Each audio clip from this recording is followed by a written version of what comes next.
Баршаңызға сәлем, қымбатты менің оқырмандарым. Менің арнама қош келдіңіздер. Мен бүгін бірден қамырды илеп, бірден пісіре беретін самсаның ең оңай түрін көрсетпекшімін. Менімен бірге аяғына дейін болыңыздар. Ол үшін мен 180 грамм маргарин және 20 грамм тоң май алдым. Енді оны әдеттегідей үкіштің ірі көзінен онға майды орай отырып, осындай крошка жасап алатын боламыз. Құрметті менің оқырмандарым, арнамның қонақтары, егер сіз менің арнама тіркелмесеңіз, арнаға тіркеліп алсаңыз деген өтінішім бар, және лүпіл басуды да ұмытпаңыздар, және алған әсерлеріңіз болса, пікір бөліміне қалдыра кетсеңіздер деген өтінішім де бар екен айта кеткім келеді. Міне мен барлық май менен онды осындай біріктіріп, осындай крошка жасап алдым. Енді осыған мен 2 жұмыртқа алдым, және оның біреуін бүтіндей, екіншісінің сарысын алып қалдым. Тек қана ағын салып жатырмын. Жұмыртқаның сарысының екіншісін самсаның бетіне жағуға бір сарысын алып қалдым. Сонда менде 1,5 жұмыртқа қосып жатырым. Және 20% қаймақ 100 грамм алдым. Және бір орта қасық, шай қасықпенен тұз алып, бәрін қосып, жақсылап тұрып қамыр илеп алатын боламыз.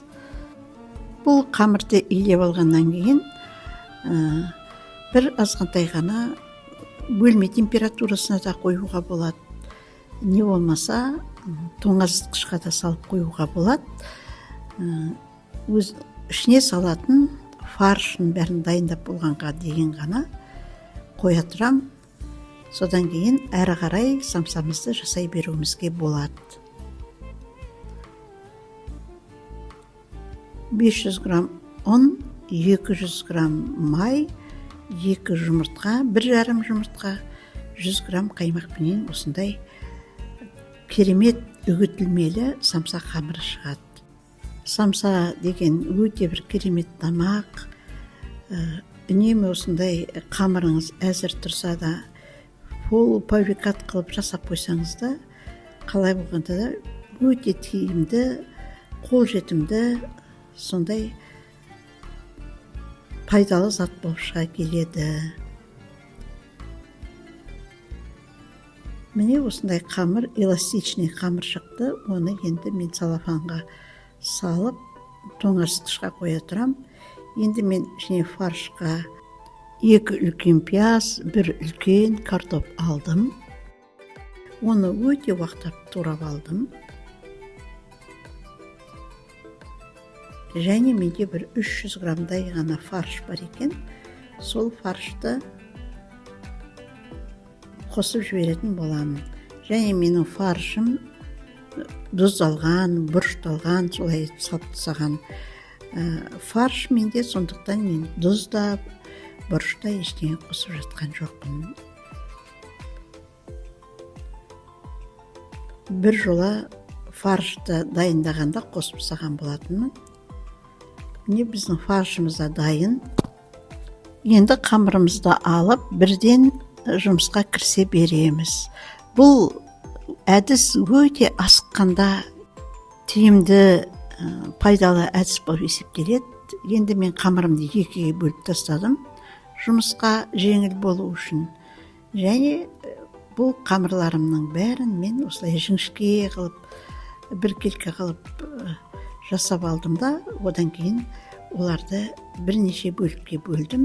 Менің әрбір бөлігім 37-38 граммнан шықты.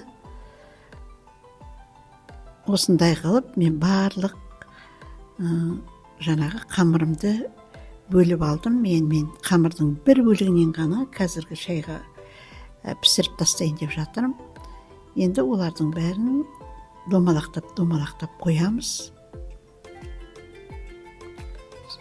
Үйлеуге оңай болу үшін осындай қылып домалақтап қоямыз. самса бір келкі болып шығу үшін оның жаңағы грамын кішкене дұрыстап алғанымыз дұрыс болады. Енді мен ішіне салатын фаршымды 28-30 грамдай қылып алдым. Міне осындай доп-домалақ керемет қамырды қарасаңыз, қамыр деген өте керемет теп-тегіс эластичный болып тұр. Енді бұларды оқтаудың көмегімен домалақтап илеп аламыз. Енді жан-жағын шетін кішкене жұқартып алсаңыздар жақсы болады.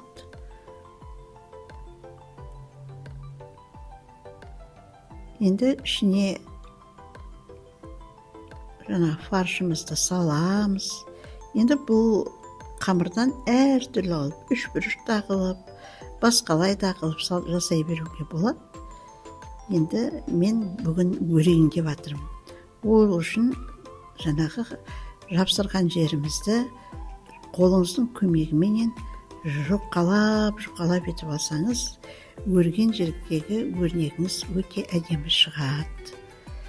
Қазір екіншісін көрсетуге тырысайын мен. Осылай домалақтап қылып ысып аламыз, және жан-жағын кішкене тағы жұқартып жіберсеңіз керемет болады. Бір үлкен қасықпенен алған фарш сол 28-30 грамм болып тұрады. Міне жан-жағын мен жұқартып жатырмын. Енді осылай бір шетінен бастап қайырасыз да, сол қайырған жерінен қайтадан қайырып, осындай әдемі самса жасап аласыз. Мен самсаларым өздеріңіз көріп тұрған шығарсыздар. Бәрі бір келкі, бірдей болып, домаланып, әп-әдемі болып шыға қойды. Сіздер де осылай жасаңыздар. Өте тиімді әдіс.